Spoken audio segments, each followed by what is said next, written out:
میں ابھی کام کر کے گھر واپس آئی تھی۔ میں نے اپنی چھوٹی بہن کو کہا وہ مجھے پانی کا ایک گلاس دے دے۔ سارا دن کام کرنے کے بعد میں تھک چکی تھی، لیکن ابھی بھی گھر کا کام باقی تھا کیونکہ اماں ابھی گھر واپس نہیں آئی تھی۔ میں اور اماں سارا دن لوگوں کے گھروں میں کام کرتے تاکہ کسی طرح گھر کے اخراجات پورے ہو سکیں۔ اس کے علاوہ بھی اگر ہمیں کسی شادی بیاہ میں کام کا موقع ملتا تو ہم وہ بھی کر لیتے۔ ایسا کوئی کام نہیں تھا جو ہم نہ کرتے ہوں۔ صبح سے رات ہو جاتی، وقت کا پتہ ہی نہیں چلتا۔ میرے ابا ایک جگہ مالی کی نوکری کرتے تھے، لیکن اس سے ہمارے گھر کا خرچہ نہیں چلتا تھا، اسی لیے اماں اور میں بھی کام کرتے تھے۔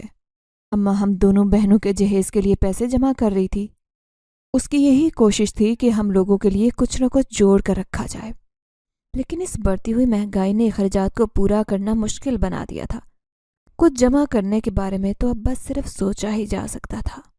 ہم لوگ بہت محنت سے ایک ایک پیسہ کماتے۔ میں نے ہمت کر کے گھر کے کام کیے۔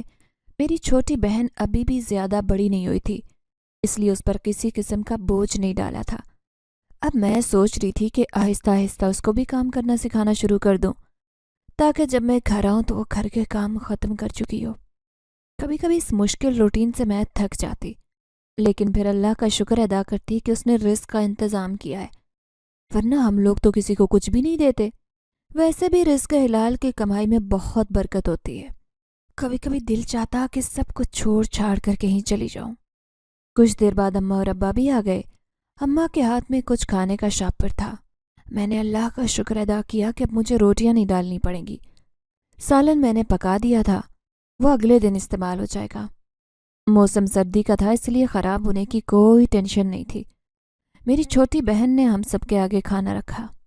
مجھے بہت بھوک لگی ہوئی تھی، باقی سب بھی میری طرح بھوکے ہی تھے۔ ہم سب نے کھانا ختم کر دیا۔ میں نے اپنی چھوٹی بہن کو کہا کہ وہ سارے برتن دھو دے۔ اس طرح کے چھوٹے موٹے کام وہ کر ہی لیتی تھی۔ اس وقت میری عمر 18 سال تھی۔ میری ماں شادی کرنا چاہتی تھی، لیکن میں اتنی جلدی شادی کے حق میں نہیں تھی۔ اگلے دن میں کام پر روانہ ہو گئی۔ میں جہاں کام کرتی تھی ان کے گھر میں ان کے جوان بیٹے بھی تھے۔ میں نے بڑی سی چادر میں خود کو لپیٹا ہوا تھا۔ میں اچھے کپڑے پہن کر نہیں جاتی تھی کیونکہ میں اچھی خاصی خوبصورت لڑکی تھی۔ میری ماں نے مجھے کہا تھا کہ میں خود کو اچھی طرح سے لپیٹ کر اور سج سنوار کر کبھی بھی کسی کام والی جگہ پر نہ جاؤں، کیونکہ لوگوں کی نیت کا کوئی پتہ نہیں ہوتا ہے کہ کب کسی کے اندر شیطان جاگ جائے۔ میں جلدی سے اپنا کام کر رہی تھی۔ ان کا بیٹا پاس بیٹھا مجھے نگاہوں سے گھور رہا تھا۔ میرا دل کیا کہ اس کی ماں کو اس کی شکایت لگاؤں، لیکن مجھے ڈر لگ رہا تھا کہ وہ یہی سمجھے گی کہ میں جھوٹ بول رہی ہوں، اس کے بیٹے پر بہتان لگا رہی ہوں۔ میں چپ چاپ اپنا کام ختم کر کے نکلنے لگی۔ اچانک اس نے میرا دوپٹہ پکڑ لیا۔ میں ڈر گئی۔ میں نے فوراً اپنا دوپٹہ چھڑوایا۔ اس کے بعد میں وہاں سے بجلی کسی تیزی سے نکلی اور گھر آ گئی۔ میں بہت ڈر چکی تھی۔ رات کو جب اماں گھر آئی تو میں نے انہیں اس واقعے کے بارے میں بتایا۔ اماں بھی بہت پریشان ہو گئی۔ اماں نے مجھے کہا کہ میں کل سے اس جگہ پر کام کرنے نہ جاؤں۔ اس کی جگہ وہ جائیں گی اور میں اماں کی جگہ پر جاؤں گی، کیونکہ ان کے گھر میں کوئی مرد نہیں، وہ سب خواتین ہیں۔ میں نے اماں کو کہا کہ آپ مجھے ان گھروں میں کام دیا کریں جہاں پر صرف عورتیں یا ان کے مرد حضرات اس وقت گھر پر نہیں ہوتے۔ اس کے بعد اماں نے مجھے بہت احتیاط کے ساتھ لوگوں کے گھروں میں کام پر بھیجنا شروع کیا، بلکہ اماں تو یہ سوچ رہی تھی کہ وہ مجھے کوئی اور کام سکھا دے تاکہ لوگوں کے گھر کام کرنے نہ جانا پڑے۔ اس کے بعد میں جس بھی گھر میں کام کر رہی تھی وہاں پر زیادہ خواتین ہی تھی، یا ان کے مرد اس وقت گھر پر نہیں ہوتے تھے۔ آج کل مجھے اس حوالے سے بہت سکون تھا۔ میں جس گھر میں کام کر رہی تھی وہاں پر میرے ساتھ عجیب و غریب واقعات رونما ہونے لگے۔ میں وہاں پر کام کر رہی ہوتی تو مجھے کسی کی موجودگی کا احساس ہوتا۔ مجھے لگتا کوئی میرے ساتھ ہے۔ مجھے نہ صرف اس کی موجودگی کا احساس ہوتا، بلکہ وہ میرے ساتھ میرے کاموں میں بھی مدد کرتا۔ میرا وہ کام جو 2 گھنٹے میں مکمل ہوتا، وہ 1 ہی گھنٹے میں مکمل ہونے لگتا۔ اگر میں باتھ روم کی صفائی کر رہی ہوتی تو مجھے یوں محسوس ہوتا کہ کوئی میرے ساتھ کام کر رہا ہے، کیونکہ میرا کام جلدی ختم ہو جاتا۔ میں ایک سائڈ صاف کرتی تھی تو دوسری خود بخود صاف ہو چکی ہوتی۔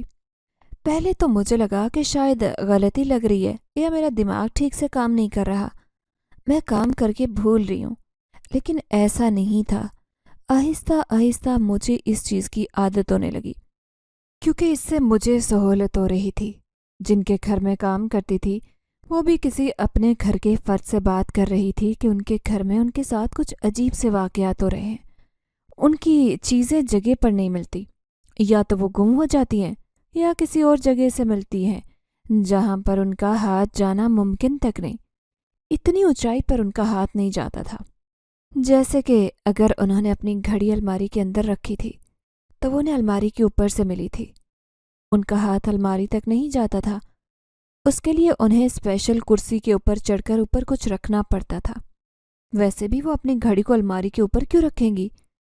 ان کی بات سن کر مجھے یہ بات واضح ہو چکی تھی کہ کچھ نہ کچھ گڑبڑ ضرور ہے، لیکن وہ جو کچھ بھی تھا، جو بھی ہو رہا تھا، اسے مجھے کسی قسم کا کوئی نقصان نہیں ہوا تھا۔ میرا دل کر رہا تھا کہ میں اماں کو سب بتا دوں، لیکن میں نے سوچا اماں پریشان ہو جائیں گی، کام کرنا ہماری مجبوری ہے۔ یہ مخلوق مجھے انسانوں سے تو بہتر ہی لگ رہی تھی، کم از کم میرا ساتھ تو دے رہی تھی، نہ کہ میری عزت پر ہاتھ ڈالنے کی کوشش کر رہی تھی۔ کام ختم کر کے میں گھر چلی گئی۔ آج کل مجھے اپنی ماں کے حصے کا بھی کام کرنا پڑ رہا تھا، کیونکہ اماں کو آج کل کسی شادی کے فنکشن میں جانا تھا۔ وہ فنکشن ختم ہو جاتا تو اماں دوبارہ اپنے حصے کے کام کرنے لگتی۔ اللہ اللہ کر کے ماں کا شادی کا کام ختم ہوا تو میرا کام بھی کم ہو گیا۔ ایک دن میں گھر کا کام ختم کر کے جا رہی تھی۔ میں جس راستے پر جا رہی تھی وہاں ایک کالا کتا کھڑا دم ہلا رہا تھا۔ میں خاموشی سے اس کے پاس سے گزر گئی۔ مجھے کتوں سے بہت ڈر لگتا تھا۔ اچانک وہاں پیچھے کسی کو دیکھ کر وہ بھونک رہا تھا۔ میں نے مڑ کر دیکھا تو آس پاس تو کچھ بھی نہیں تھا۔ میں قدرے خوف زدہ ہو گئی، کیونکہ میں نے سنا تھا کہ بلے اور کتے دوسری مخلوقات کو دیکھ کر بھونکنا شروع کر دیتے ہیں۔ میں جلدی جلدی گھر پہنچ گئی۔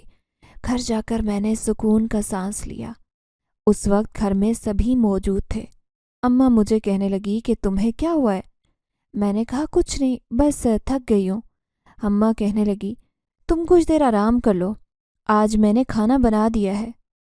میں نے اپنی بہن سے کہا کہ وہ مجھے کھانا لا کر دے دے، بھوک سے میری جان نکل رہی تھی۔ اماں کے ہاتھ کا کھانا کھا کر مجھے مزہ آیا تھا، کیونکہ اماں کو کھانا پکانے کا موقع کم ہی ملتا تھا اور مجھے ہی بنانا پڑتا۔ اپنے ہاتھ کے کھانے میں مجھے کوئی خاص ذائقہ محسوس نہیں ہوتا تھا۔ ہم جس علاقے میں رہتے تھے وہاں پر زیادہ تر طبقہ ہماری ہی طرح کا غریب تھا۔ یہاں تو پھل اور فروٹس کی ریڑیاں لگاتے تھے یا پھر لوگوں کے گھروں میں کام کرتے تھے، یا ان کے مرد حضرات کسی جگہ پر سیکیورٹی گارڈ یا چوکیدار کی نوکری کرتے۔ اس علاقے میں بنیادی سہولتوں کا فقدان تھا۔ بارش ہونے کی صورت میں گندے نالوں کا پانی روڈ پر آ جاتا۔ راہگیروں کو وہاں سے گزرنے میں بہت مسئلہ ہوتا، کیونکہ گندے پانی سے کپڑے ناپاک ہو جاتے۔ اکثر ہمارے محلے میں کئی کئی گھنٹے بجلی نہیں آتی تھی۔ ایک دن ہم لوگ بیٹھے گھر کھانا کھا رہے تھے کہ اچانک ہمیں خالہ کے بیٹے کی خبر ملی۔ اس کا بہت بری طرح سے ایکسیڈنٹ ہوا تھا۔ اس کی ٹانگ کی ہڈی ٹوٹ چکی تھی۔ خالہ بھی ہماری طرح ہی غریب تھی۔ ان کا اکلوتا بیٹا تھا۔ اماں تو یہ سن کر تڑپ اٹھی۔ اماں بھاگی بھاگی ابا کے ساتھ ہسپتال چلی گئی۔ خالہ کو پیسوں کی ضرورت تھی۔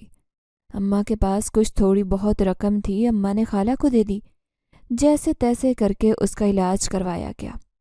اس دوران اماں نے خالہ کا بہت ساتھ دیا، لیکن ہماری جمع پونچی بھی ختم ہو گئی۔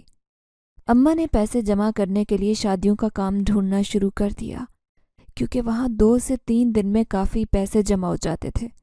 امیر لوگ زیادہ پیسے دیتے تھے، ساتھ میں کھانے کی چیزیں بھی دے دیتے، اس سے کافی فائدہ ہوتا۔ اس دوران اماں کی جگہ مجھے کام کرنے جانا پڑتا۔ یہ وہی گھر تھا جہاں اس لڑکے نے میرا دوپٹہ پکڑا تھا۔ میں بہت غیر آرام دہ محسوس کر رہی تھی۔ وہ لڑکا مجھے گھور رہا تھا۔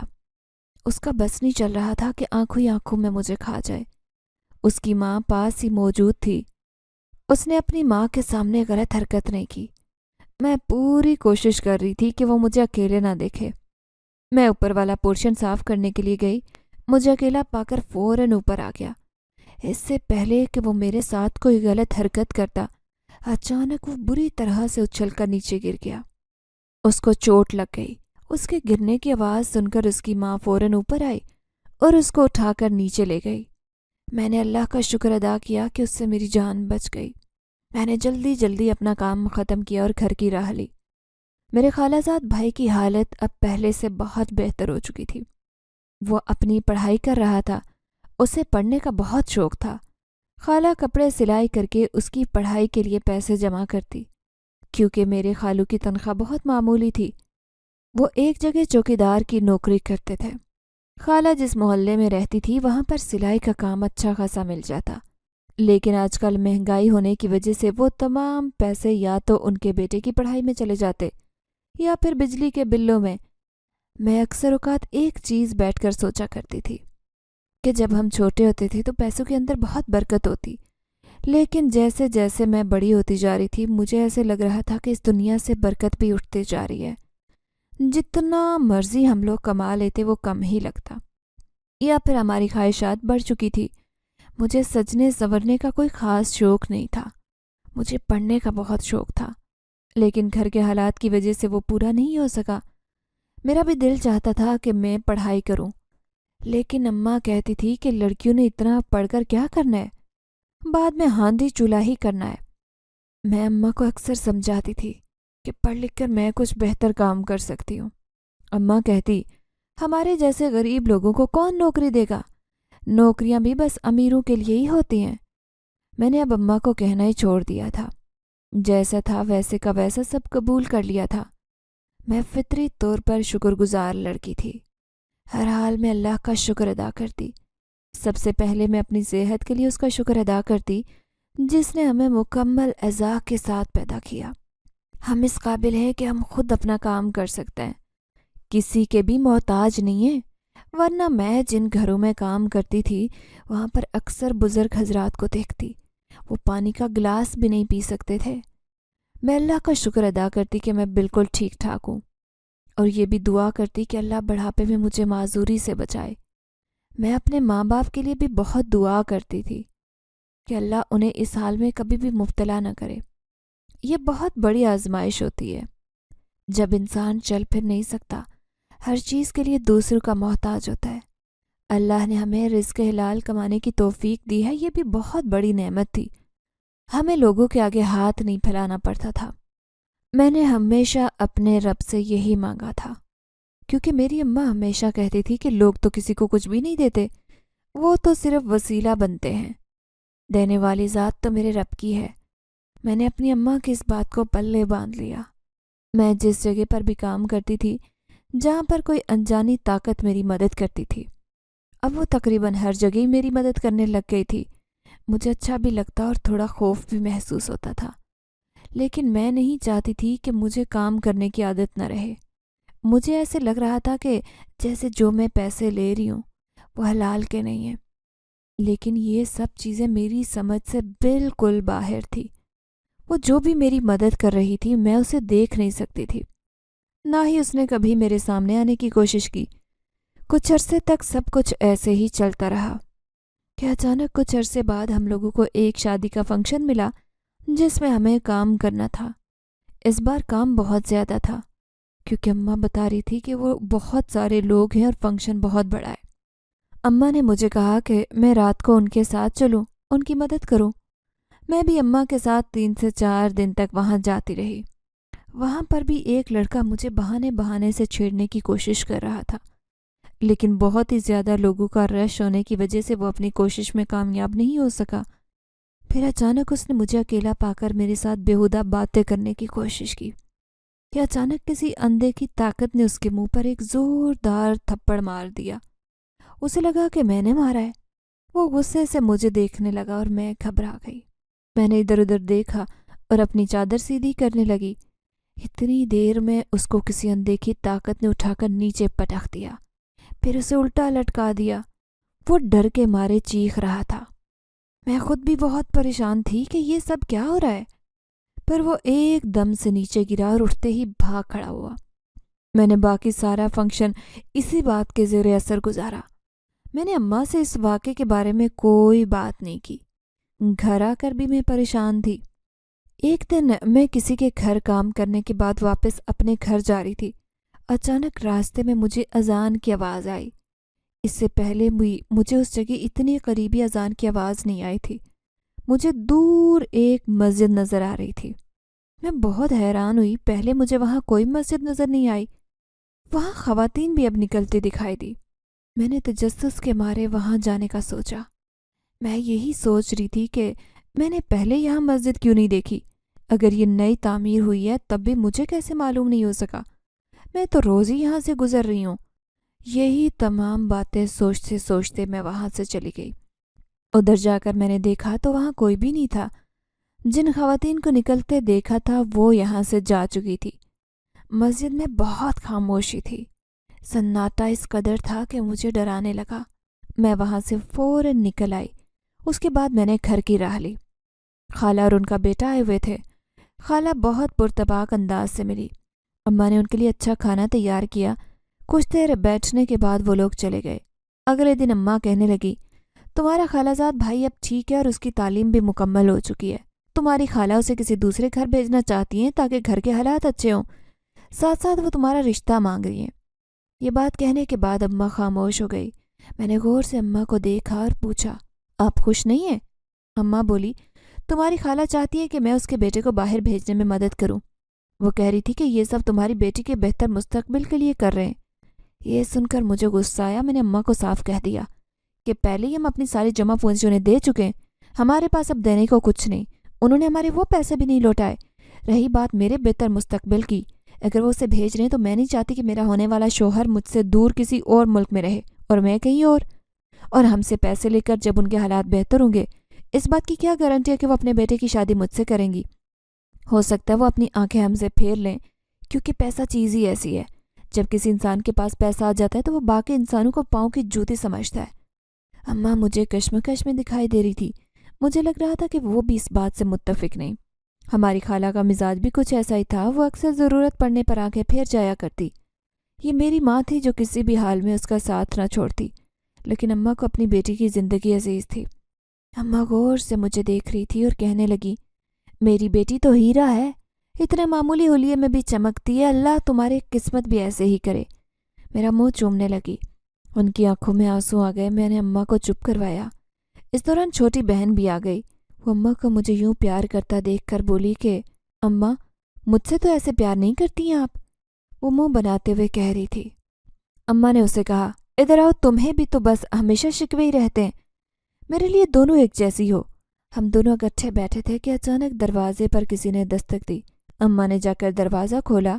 سامنے ایک عورت کھڑی دکھائی دی۔ اس نے اماں کو کہا کہ ایک جگہ شادی کا فنکشن ہے، وہاں کام والوں کی ضرورت ہے۔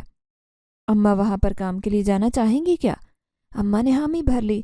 اماں نے اسے گھر کا ایڈریس بھی پوچھا۔ اس نے اماں کو اپنے ساتھ کسی کو لے آنے کا کہا۔ اگلے دن میں اور اماں مطلوبہ جگہ پر چلے گئے۔ فنکشن رات کا تھا، اس لیے دوسرے گھروں کا کام ہم کر چکے تھے۔ ہم جس جگہ گئے وہ آبادی سے تھوڑی دور تھا۔ میں اور اماں پہلے کبھی نہیں آئے تھے۔ وہ بڑی حویلی تھی، وہاں لوگوں کا ہجوم تھا۔ مختلف طرح کے لوگ دکھائی دے رہے تھے، عورتیں، بچے، بوڑھے، جوان، سب گھوم رہے تھے۔ اتنی بڑی شادی کا فنکشن، وہاں پر نوکریوں کی بھی بہت ضرورت تھی۔ ہمارے علاوہ وہاں لوگ بہت تھے جو کام کر رہے تھے، خواتین اور مرد دونوں تھے۔ خواتین کا کام عورتوں والی سائڈ پر تھا، جبکہ مرد حضرات کی طرف مرد ہی نوکر تھے۔ وہ کسی قبیلے کے سردار لگ رہے تھے جن کی بیٹی کی شادی تھی۔ بہت شان و شوکت سے شادی کی جا رہی تھی۔ ان کی رسومات بھی مجھے بہت مختلف لگی۔ مجھے جو کام دیا گیا وہ عورتوں کو مشروبات دینا تھا۔ میں جلدی سے مشروب ڈال کر عورتوں کو دے رہی تھی کہ اچانک سردار کا بیٹا آیا۔ مجھے نہیں معلوم تھا کہ وہ سردار کا بیٹا ہے۔ پاس کھڑی ایک عورت نے بتایا۔ اس نے میرے کان میں سرگوشی کی کیونکہ اس کے آنے سے میں بہت غیر آرام دہ ہو رہی تھی۔ میں نے فوراً چادر ٹھیک کی۔ وہ مجھے دیکھتا جا رہا تھا، یوں دیکھ رہا تھا جیسے پہلے سے جانتا ہو۔ میں نے اپنی نظریں اس سے نہیں ملائی۔ مجھے بہت عجیب محسوس ہو رہا تھا۔ پھر اس نے جلدی سے کہا کہ ہم سب کھانا لگا دیں۔ ہم لوگوں نے جلدی سے کھانا لگایا۔ اس کے بعد ہمیں بھی کھانا دیا گیا۔ وہاں موجود کھانے بہت مختلف تھے، ان کا ذائقہ اچھا تھا۔ کھانے کے بعد میں نے برتن دھوئے۔ اماں سے مل کر جلدی جلدی برتن دھوئے۔ ہمارے ساتھ اور بھی بہت لوگ برتن دھو رہے تھے کیونکہ فنکشن بڑا تھا اور برتنوں کی تعداد زیادہ تھی۔ ہمارا کام ختم ہو گیا تو ہم لوگوں کو بہت سارا کھانا اور پیسے دیے گئے۔ اتنے پیسے تو ہم لوگوں نے ایک سال کام کے بھی نہیں کمائے تھے۔ میں اور میری اماں ہم بہت حیران ہوئے، لیکن وہاں موجود لوگوں نے کہا کہ سردار کھلے دل کا ہے، وہ کام کرنے والوں کو اچھے پیسے دیتا ہے، ان کا خیال رکھتا ہے۔ رات کافی ہو چکی تھی۔ سردار کے بیٹے نے ہم لوگوں کو نکلتے دیکھا تو اس نے کہا کہ وہ ہم لوگوں کو گھر چھوڑائے گا۔ میں نے منع کرنا چاہا، لیکن اس نے کہا کوئی بات نہیں، وہ کسی کام کی نیت سے اسی طرف جا رہا ہے۔ اس نے زبردستی ہم لوگوں کو بٹھا دیا اور گھر اتار دیا۔ اماں لوگوں کے اچھے اخلاق اور پیسے سے بہت متاثر ہوئی، لیکن میں متاثر نہیں ہوئی۔ مجھے تو کچھ عجیب سا لگ رہا تھا۔ ہم لوگ کافی تھکے تھے، گھر آتے ہی سو گئے۔ اگلے دن میں نے اماں سے کہا کہ آپ نے خالہ کو کیا جواب دیا؟ اماں کہنے لگی، میں نے رشتے سے انکار کر دیا تھا، وہ برا ماننے لگی۔ وہ ناراض ہو گئی ہے کیونکہ اسے لگ رہا ہے کہ ہم نے پیسے دینے کی خاطر رشتے سے انکار کیا۔ ہم لوگ خالہ کی مدد نہیں کرنا چاہتے، اسی لیے بھاگ رہے ہیں۔ مجھے اپنے بچوں کی زندگی عزیز ہے، اگر وہ خود غرض ہو کر سوچ سکتی ہے تو میں بھی بچوں کے بہتر مستقبل کے بارے میں سوچ سکتی ہوں۔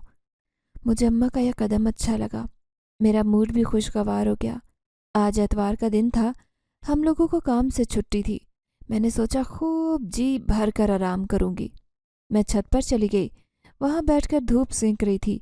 سردیوں کی دھوپ مجھے بہت پسند تھی، جب بھی موقع ملتا میں بیٹھ جاتی۔ سارا دن کام کے بعد میرے ہاتھوں کی حالت اچھی تھی۔ میں یہی سوچ رہی تھی کہ اگر کسی غریب کے پاس اچھی شکل و صورت ہو تو لوگ اس کو بھی چین سے نہیں جینے دیتے۔ میں اپنے دھیان میں مگن تھی کہ اچانک لگا کہ کوئی سایہ چلتا ہوا آ رہا ہو۔ میں نے مڑ کر دیکھا تو کوئی بھی نہیں تھا۔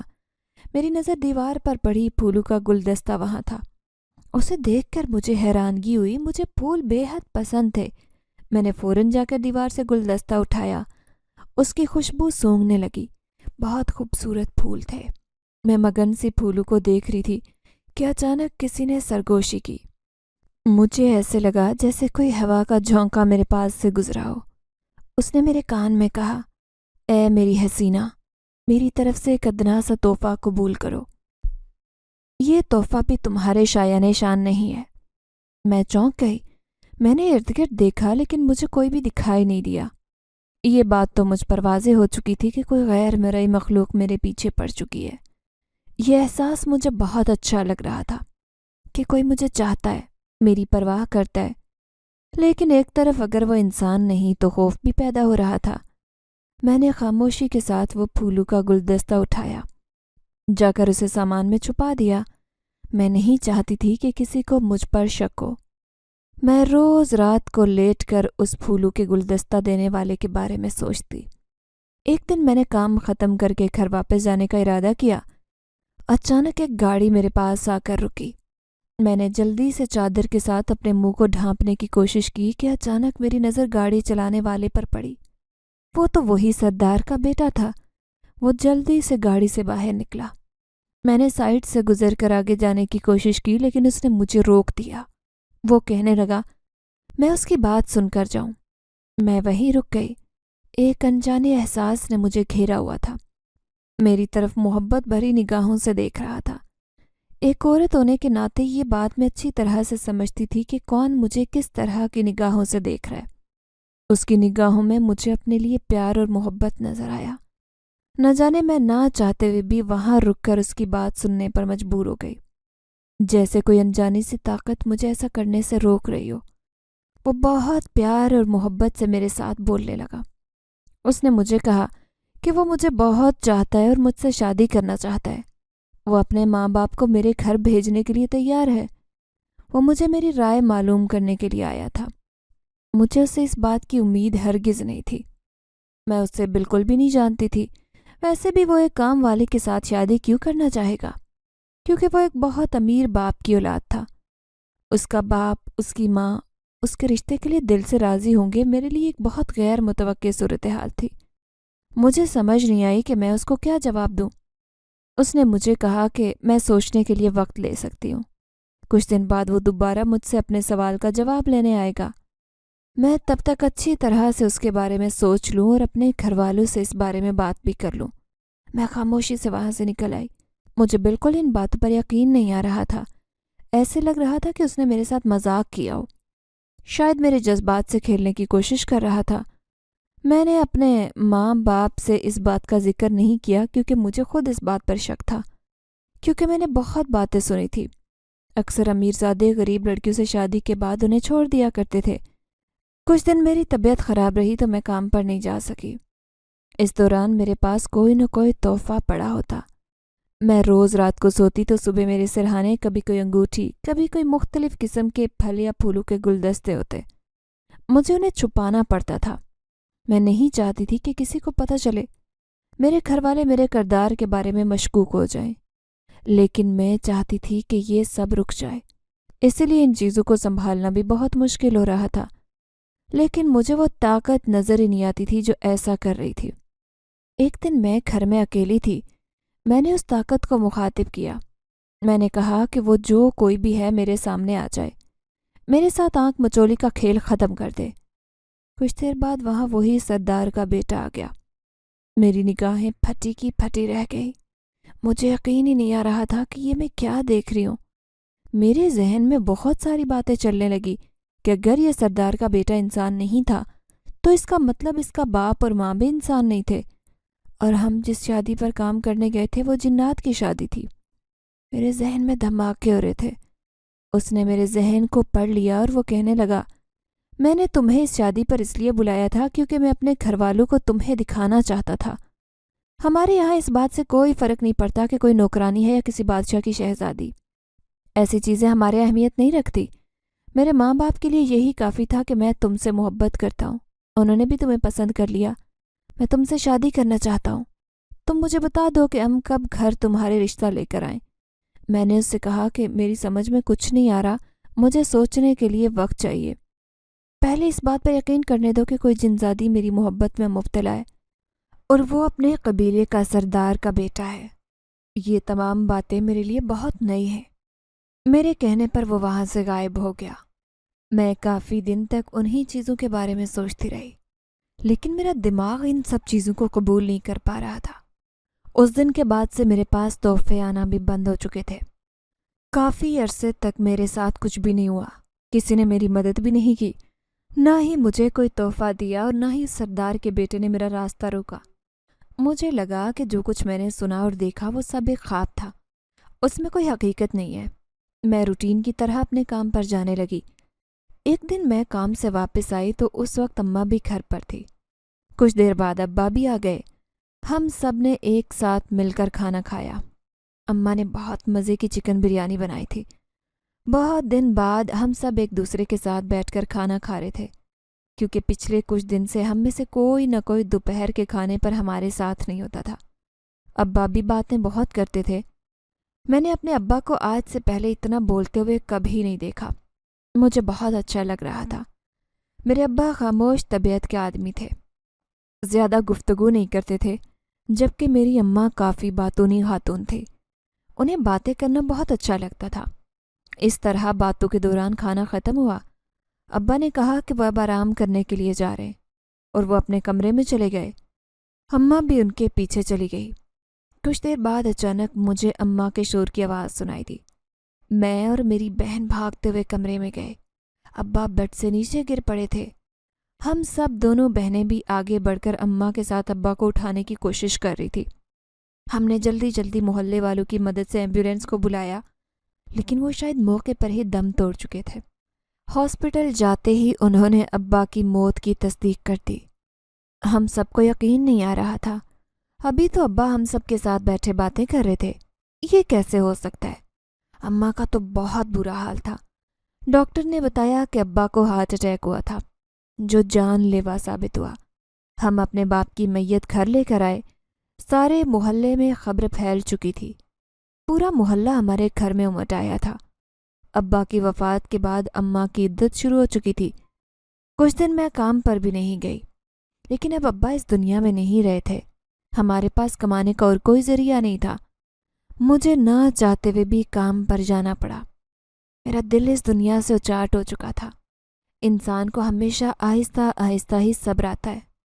میں بھی اپنے آپ کو سنبھالنے کی کوشش کر رہی تھی۔ ہم سب کو یہ بات معلوم ہے کہ ایک دن ہم سب نے اس دنیا سے جانا ہے، لیکن اپنے پیاروں کو جاتے ہوئے دیکھنا بہت مشکل کام ہے۔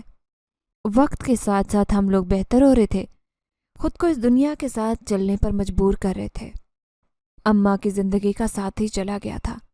بڑھاپے میں تو ویسے بھی انسان کو اپنے ساتھی کی ضرورت ہوتی ہے۔ آج پھر مجھے اسی جگہ کام کرنا تھا جن کا باش لڑکا میرے پیچھے پڑا ہوا تھا۔ میں بہت کوشش کرتی کہ میرا اس سے سامنا کم سے کم ہو، لیکن اسے شاید میرے آنے کی خبر ہو جاتی تھی۔ میں جب بھی صفائی کر رہی ہوتی تو وہ پوری کوشش کرتا میرے ارد گرد منڈلانے کی، لیکن اس کے گھر والے بھی آس پاس ہی ہوتے، اسی وجہ سے وہ میرے ساتھ کوئی غلط حرکت کرنے میں کامیاب نہیں ہو پا رہا تھا۔ لیکن مجھے اس کے ارادے اچھے نہیں لگ رہے تھے۔ میری ماں کی عدت مکمل ہونے میں ابھی بہت دن باقی تھے۔ میرا کام ان کے گھر پر کرنا ضروری تھا۔ انہیں تو شاید نئی نوکرانی مل جاتی، مگر مجھے کام کی اشد ضرورت تھی۔ پہلے ابا کی تنخواہ آ جانے سے ہمیں کچھ آسرا ہو جاتا، مگر اب ان کا سایہ ہمارے سر سے اٹھ چکا تھا۔ وہ اچھی طرح سے جانتا تھا ہمارے گھر میں اب کوئی مرد نہیں رہا۔ گھر میں آدمی نہ ہو تو یہ دنیا عورتوں کو نوچنے کے لیے تیار رہتی ہے۔ میں اپنے آپ کو چادر میں اچھی طرح لپیٹ کر رکھتی تھی، لیکن پھر بھی کوئی نہ کوئی لڑکا میرے پیچھے ہی پڑا رہتا۔ میں ان تمام چیزوں سے بہت تنگ تھی۔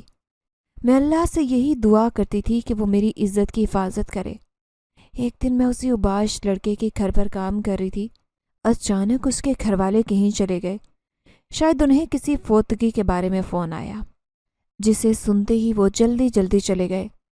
یہ پیچھے سے گھر پر ہی رہ گیا۔ میں نے جلدی جلدی کام ختم کیا اور نکل گئی۔ اس نے میرا پیچھا کرنا شروع کر دیا۔ پہلے تو مجھے معلوم نہیں ہوا، لیکن اچانک ایسے محسوس ہوا کہ کوئی میرے پیچھے پیچھے چل رہا ہے۔ میں نے پیچھے مڑ کر دیکھا تو وہی تھا۔ میری چھٹی حس نے مجھے خطرے کا احساس دلایا۔ اچانک اس لڑکے نے آگے بڑھ کر مجھے پکڑنے کی کوشش کی۔ اس نے کوئی چیز میرے سر پر ماری جس کی وجہ سے میں بے ہوش ہو چکی تھی۔ جب مجھے ہوش آیا تو میں ایک کمرے میں پڑی تھی۔ کچھ دیر تک مجھے یہ سمجھنے میں وقت لگا کہ میں کہاں ہوں۔ بے ہوش ہونے سے پہلے کے منظر میری آنکھوں کے سامنے گھومنے لگے۔ مجھے آخری بار یہی یاد تھا کہ اس لڑکے نے میرے سر پر کچھ مارا تھا۔ اس کے بعد مجھے کیا ہوا مجھے کچھ بھی نہیں پتا تھا۔ مجھے یہی سمجھ آ رہی تھی کہ اس نے مجھے اٹھا کر یہاں پھینک دیا ہے۔ میں اللہ سے دعائیں کرنے لگی کہ میری عزت کی حفاظت کرے۔ میں نے اٹھ کر کمرے کا جائزہ لیا۔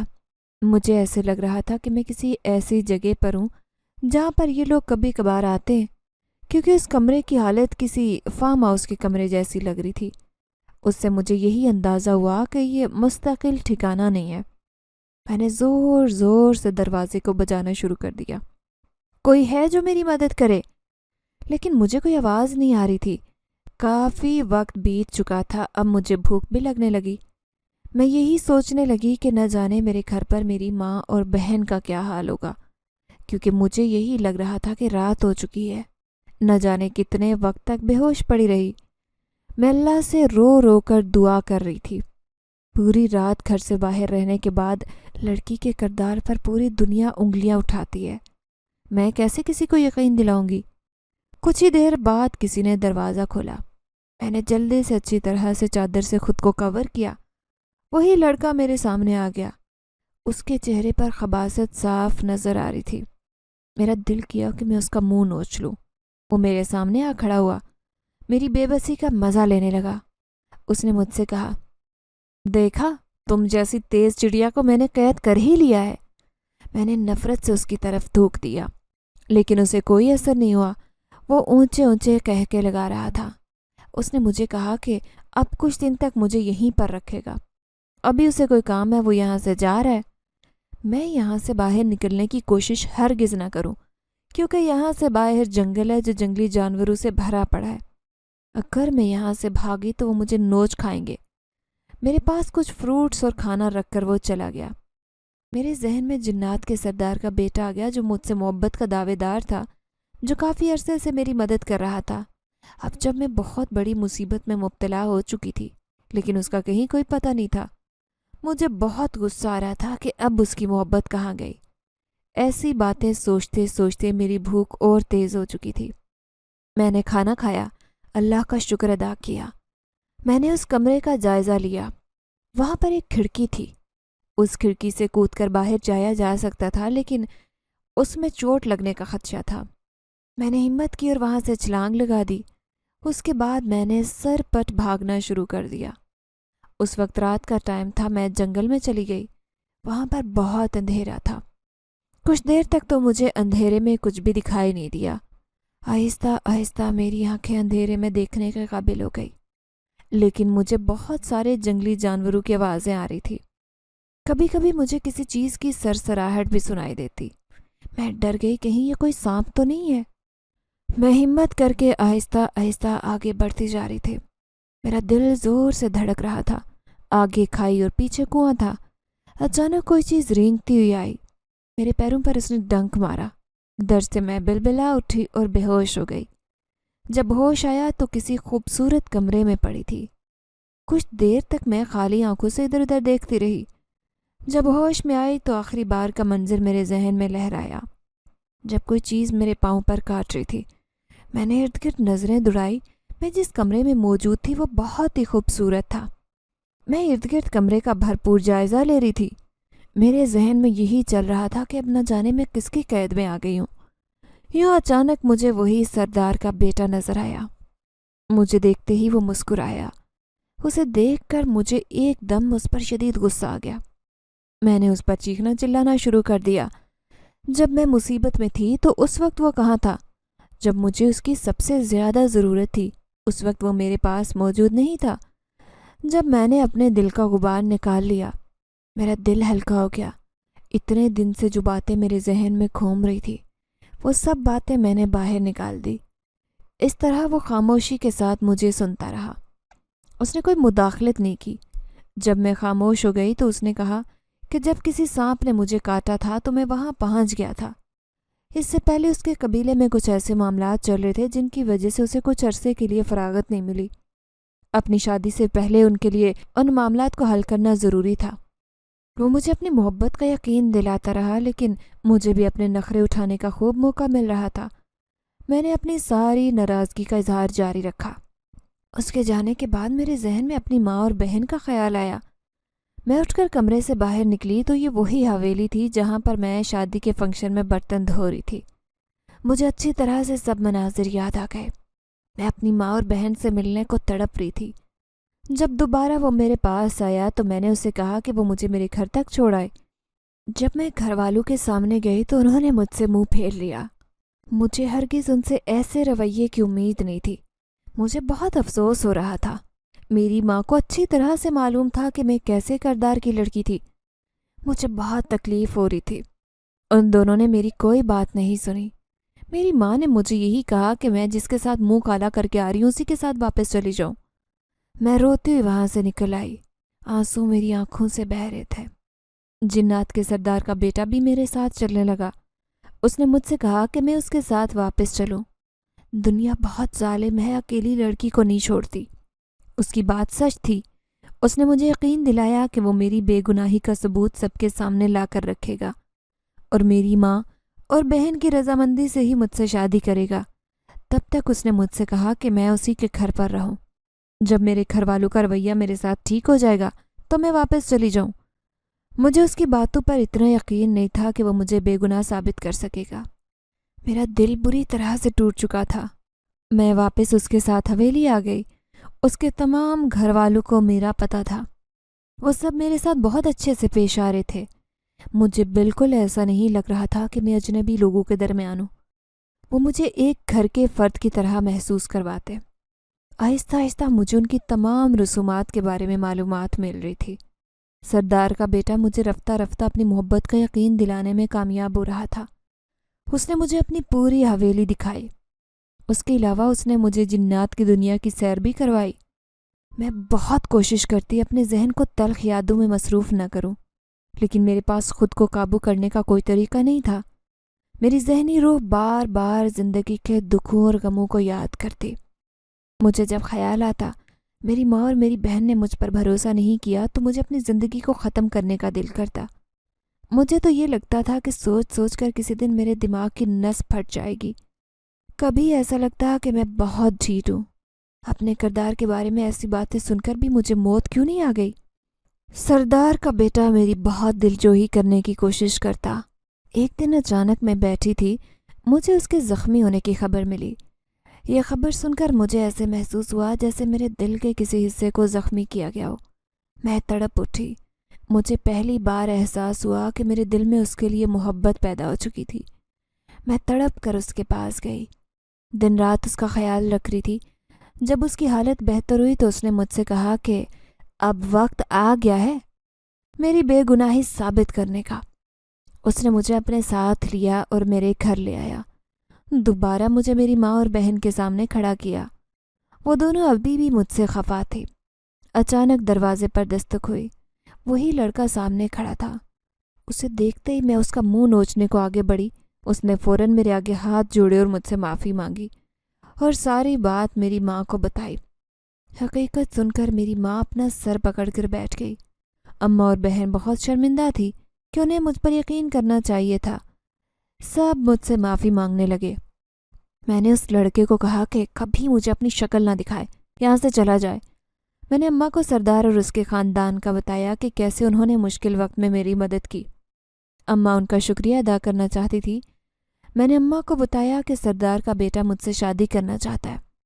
اماں نے کہا ان کے ہم پر بہت احسان ہے، انہوں نے تمہیں حفاظت سے رکھا، تمہاری مدد کی۔ اماں کو میرے لیے یہ رشتہ بہترین لگ رہا تھا۔ سردار کے بیٹے نے اپنا وعدہ نبھایا۔ میرے دل میں اس کی عزت اور قدر بڑھ چکی تھی۔ ان کا خاندان صدیوں سے سرداروں کا خاندان رہا تھا۔ وہ لوگ کردار میں بھی سرداروں جیسی اونچی شان رکھتے تھے۔ ان کا رکھ رکھاؤ اور اخلاق بھی اعلیٰ ترین تھا۔ مجھے خود پر رشک آ رہا تھا۔ میری ماں کی دعا قبول ہو گئی۔ میری شکل کی طرح میرا مقدر بھی کسی ستارے کی طرح چمکنے والا تھا۔ میں بہت خوش تھی۔ نکاح کا دن بھی آ گیا۔ خوب دھوم دھام سے شادی ہوئی۔ میری اماں اور بہن میری شادی کے بعد اسی حویلی آ گئی۔ اب انہیں جگہ جگہ کام کرنے کی ضرورت نہیں تھی۔ آخر کار ہمیں بھی اپنے حصے کی خوشیاں نصیب ہو گئی۔